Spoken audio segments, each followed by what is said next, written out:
கடவுள் அருள் டிவி நேயர்களுக்கு அன்பான வணக்கம். நெல்லை ஜோதிடர் அகிலன் அண்ணாதுரை. குரோதி ஆண்டு தமிழ் புத்தாண்டு பலன். இந்த ஆண்டு கிரக நிலவரங்களை பார்ப்போமா? மேசத்தில் குரு, மேசத்தில் சூரிய பகவான், மிதுனத்தில் சந்திரன், கன்னியில் கேது, லக்னம் விருச்சிக லக்னம், கும்பத்தில் சனி பகவான் செவ்வாய், மீனத்தில் சுக்கிரன், ராகு, புதன் வக்ரம், மேசத்தில் சூரியன் சஞ்சரிக்கிறார். இவ்வாண்டு சிறப்பு பலன்கள். குரு மே மாதம் 1ஆம் தேதி குரு ரிஷபத்துக்கு பயிற்சியாகிறார். இதேபோல் செவ்வாய் சனி இந்த ஆண்டு சேர்ந்திருப்பவர்கள் சனியும் இவ்வாண்டு மீனத்துக்கு சென்று விடுவார். இனி 12 ராசிக்கான ராசி பலனை பார்க்கலாமா? துளாராசி நேயர்களே, துளாராசிக்கு அதிபதியான சுக்கிர பகவான் 6இல் உச்சம் பெற்று சஞ்சரிப்பது மிகவும் அற்புதமான அமைப்பு. துளாராசிக்கு 5ஆம் இடத்து அதிபதியான சனி பகவான் 5இலே அமர்வது மிகவும் சிறப்பு.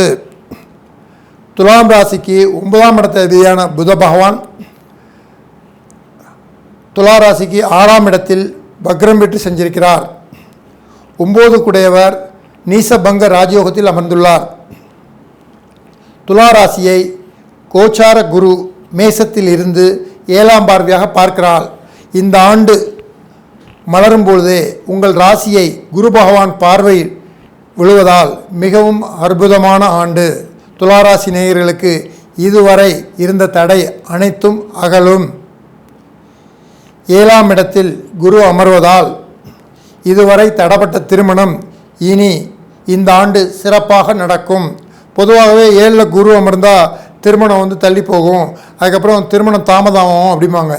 இந்த துளாராசிக்கு இவ்வாண்டு மே மாதம் 1ஆம் தேதி குரு பயிற்சியாகி ரிஷபத்துக்கு வருகிறார். குரு 8இல் அமர்ந்தாலும் 8இல் அமர்ந்த குரு உங்கள் ராசிக்கு 2ஆம் இடமான குடும்பஸ்தானத்தை பார்க்க போகிறார்.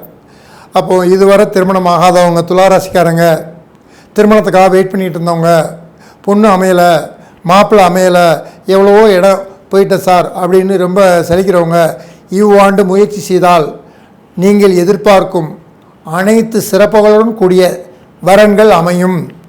திருமணம் நீங்கள் நினைத்தபடி நடக்கும். இது ஒரு அற்புதமான காலம். 8இல் குரு அமர்ந்தாலும் துளாராசிக்கு குரு 8இல் அமர்வது சிறப்பு என்றால் துளாராசிக்கு குரு பகவான் 6ஆம் இடத்து அதிபதி. அப்போ 8ஆம் இடங்கிறது ஒரு கெட்ட இடம், 6ஆம் இடங்கிறது ஒரு கெட்ட இடம். ஒரு கெட்டவர் இன்னொரு கெட்ட இடத்துல அமர்வது கெட்டவன் கிட்டிடும் ராஜயோகம்.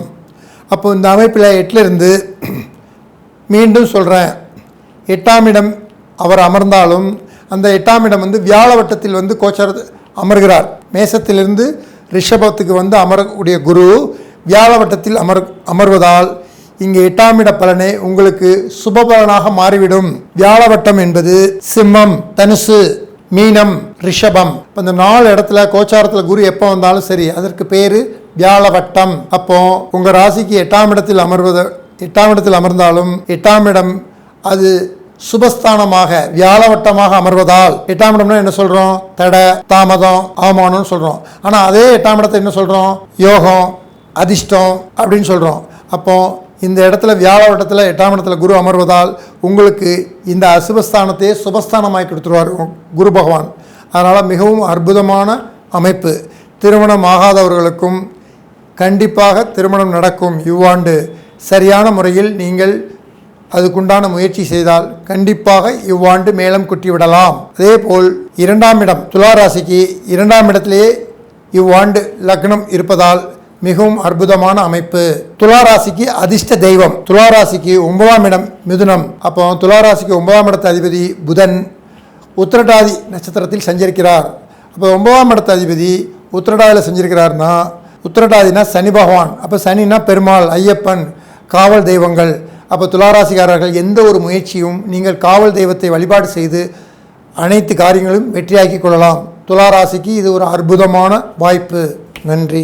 கடவுள் அருள் டிவியை பார்த்தமைக்கு நன்றிகள். மேலும் இது போன்ற தகவல்களை தெரிந்து கொள்ள கடவுள் அருள் டிவியை சப்ஸ்கிரைப் செய்யுங்கள். மறக்காமல் பெல் ஐக்கானை கிளிக் செய்யுங்கள்.